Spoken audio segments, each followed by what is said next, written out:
Hey guys, it's Craig here with geektech.ie back with another video, and today we are taking a quick overview of the Sony Xperia Z1. It is their latest flagship smartphone, which includes some pretty impressive specifications, which are like the Qualcomm Snapdragon 800 chipset, a 20 megapixel XMR camera, and LTE support. You know, all the type of things that you'd expect from a high-end flagship device. So pretty much what we're going to do is we're going to take a look at the phone itself, do a kind of a quick overview of the UI, the software. It's running Android 4.2, stuff like that. Talk about the specifications, do a benchmark or two, show performance, and kind of a comparison between it and the Xperia Z, its predecessor that was launched back in February. So yeah, that's pretty much it. This is the box it comes in. As you can see, it is pretty much identical to all the previous devices that they've launched over the years. It does come with, it's actually not in at the moment, I have it here. It comes with a USB cable charger. Mine didn't come with headphones, but I believe it does. This is a demo unit, but I do believe it comes with some form of earphones as well. Not 100% on that. But anywho, that's pretty much it for the box there that it comes in. This is the device itself. I will take the Xperia Z, and I'll show you a quick comparison between the two. As you can see, there's not really much difference between the two design-wise. The Xperia Z1 is a little bit bigger length-wise and width-wise. The dimensions actually are 144 long, 74 wide, and 8.5 millimeters thick. So it is a little bit longer, a little bit wider, same thickness pretty much as the Xperia Z. The only other difference between this and the design is that it now has a full metal housing, or a frame as it would be. It's still got the same black reflective surface on the back here as the Xperia Z does, and not much has changed in that regard. Button wise, we have the same pretty much arrangement. We have a power button, volume rocker, as you can see here. I will zoom in so you can get a better look at the buttons. Focus that. Here we have the power button, volume rocker, and micro SIM slot right there. Flaps are still the same, except one minor change I'll get into in a second. They also added a dedicated camera key, which is it's a dual press, so you can focus and then take the actual shot itself. We have a lanyard support there. On the bottom of the device, we have the speaker grill, which I think you should be able to see there. You can kind of see it there. On the left side, we have Sony's proprietary accessory connection kind of thing right here. That's for all the accessories that the Xperia Z1 will be launching with. It is different than the one that came with the Xperia Z1. Oh, sorry. I'm going to focus that so you can see both. As you can see, it's a different connection than the Xperia Z1 was. For the long here, we have two more flaps, which are the micro SD and micro USB connections. And finally, at the top of the device, we have the 3.5mm jack. Pretty much following the same suit the Xperia Z Ultra did. It has they've gotten rid of the flap here, and they've actually put a special coating on the inside, and they've protected as much as they could around the actual connection. So basically what it means is your phone is still water resistant. It's IP58 rated or certified, so 1 meter or 30 minutes.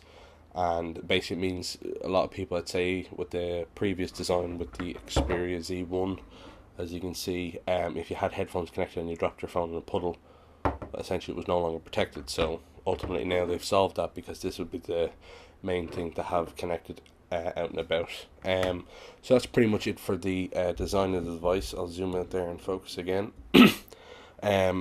Weight wise is the only bigger difference between the two. It is 170 grams, which I think is like 15 to 20 grams heavier than the Yoke. You can definitely feel the weight difference, but it feels a lot stronger, more sturdier than it did before. And it feels much nicer in the hand. I think it's because it's got a kind of a curve to the edges. It feels much nicer in the hand than it did before. It is a little wider, but you don't really feel that the difference in the width. You can feel the weight, but again, it's a nice balance. and it's definitely warranted due to the metal housing and the increased battery size. So specs, the screen is pretty much the same. It's a an IPS display, I believe. It's a TFT display. It has the 10 touches. It's 5-inch, 1080p, 441 pixel density.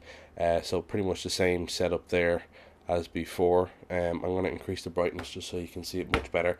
I can definitely tell the color clarity is much better. It's triumulus color gamut thing that Sony are kind of marketing. It's definitely got an increased color because the clarity and the sharpness it's definitely an improvement over the Xperia Z.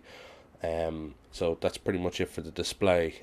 Inside we have Qualcomm's Snapdragon 800 chipset, which includes the Crate 400 CPU clocked at 2.2 gigahertz and the Adreno 330 for graphics.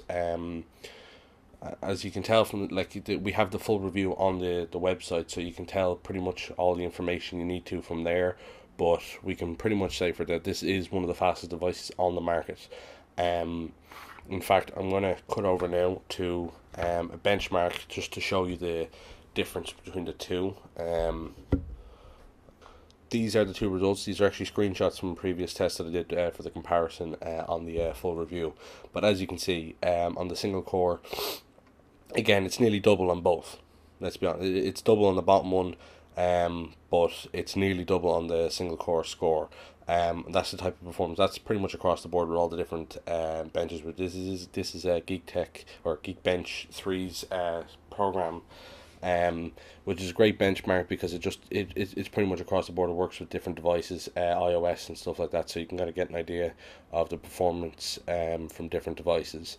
But yeah, you can pretty much see that the performance difference between the two is it's definitely there. Like, it's nearly double, and that is 100% evident on the entire UI. As we said with the Xperia Z, the UI is pretty much the same with some minor changes to the color, some layout differences. The app drawer now swipes to the left, as you can see, and you have kind of an arrangement. You can change how it arranges the apps, and you can uninstall and you can search, and you've got quick apps for Sony Select's App Store and the Play Store. Much of the UI though is actually the same as it was before, and we do love Sony's UI because it's so it doesn't use up a lot of resources, and it is the fastest we've ever seen a UI on Android besides Google's own vanilla Android on their Nexus devices. So we're definitely impressed with that. And again, since it's Android, you can decide what launcher you want to use yourself if you want to. So the ones that are the most minimalistic resource wise are the best, because if you do decide to use a third party one, you don't have something in the background using performance or taking any resources from your device. But yeah, that's pretty much it for specs. It does support LTE and 3G. I think it's global LTE support. It says on the box it's LTE bands 1, 2, 3, 4, 5, 7, and 8 and 20. So I think that's pretty much all of them. I'm not really 100%. 4G hasn't actually launched here in Ireland yet. I believe Vodafone, 3, all of them are getting ready to do it in the next month or so, but we haven't really heard much from that. It is LTE category 4, so it's 150 megs down, 50 megs up. Wi-Fi, BGN, Bluetooth 4.0, including low energy support as well. The camera, the camera is the biggest standout spec here because it's somewhat, it's big. It's 20.7 megapixel XMOR sensor. I believe it's 0.5-inch sensor. It also has Sony's G lens, and we've done camera tests, we've done video tests there. The camera samples for pictures are on the site, and the sample video is also on the YouTube channel, so you can definitely see that. I'll actually move that out of the way. You can see the camera samples, and it is by far one of the best cameras we have seen. The quality is just absolutely fantastic. Pictures, video, all of it is perfect. I remember with the Xperia Z, the HDR was kind of it sometimes didn't really work. Now that could have been a performance issue. I do think that came down to the Snapdragon S4 Pro that was in the Xperia Z not being up for the task. But nonetheless, the Xperia Z1 is definitely up for the task. The HDR looked absolutely fantastic, along with the stable shot. The stable shot was probably the most impressive feature because it worked really, really well. I actually demoed it kind of myself. I was trying to shake the camera on purpose, but the video didn't even jitter even once for it, so it definitely works really well. We can't see any reason why not having it on. The only downside of the camera side of things is that on the auto mode, it doesn't set it to 20.7 megapixels for pictures. Not sure about the video. I think the video is still 1080p. I'm fairly certain it is. But pictures are set to 20.7 megapixels, and you pretty much can't change any of the settings. So you have to go to manual to do that. There are other features there included in the camera side of things. Like the Info Eye, which is slightly like Google Goggles, and then we have Social Eye, which allows you to directly stream to Facebook from the camera app, which is like, it's a neat feature. It's we have seen things like that before, but not integrated directly into the camera app on the device. But it is, it definitely, I can see people taking advantage of it. Most people probably won't though. The AR feature and the augmented reality feature of the camera is somewhat, it's kind of gimmicky. Most people probably won't use it, but it is extremely impressive because of how well it worked. There was, like, it didn't affect the camera's frame rate or anything, and it just worked really well. And it's definitely, it kind of stems from their PS Vita augmented reality thing, so they kind of are implementing it into their mobile devices as well, which is nice to see. But again, it's it's give or take. Some people might use it, love or hate. They might use it, they might not. They might like it, they might not. It's it's up to you at the end of the day. But that's pretty much it for the camera. I don't think there's really anything. We have gameplay video on the channel as well. You can see Dead Trigger, GTA Vice City, and Real Racing 3. Again, though, the full review is on the site, so you can get a kind of a conclusion base, all the benchmark numbers, all the performance, shots taken with the camera, kind of the whole shebang. And the battery kind of test. Our battery tests are done differently. We don't just like run it and then just leave it for hours doing a video or something like that, because that's not really what a smartphone is. We want to use it as much as we can on all the different things that it has: camera, watching videos, making phone calls, all the different tasks that you would do when you're using a phone. We essentially just use the phone like we would any phone throughout an entire day, and we aim towards heavy usage. So it gives us a much better idea of what kind of performance you would get out of the battery, because every phone is different and they all handle different things better. So if you use it all in one, if you use every different feature you can on the device, it will give you a much better picture for performance. But that's pretty much it for the overview of the Xperia Z1. But yeah, check out the full review on geektech.ie or with the link below, and look forward to more videos soon. So yeah, thanks for watching.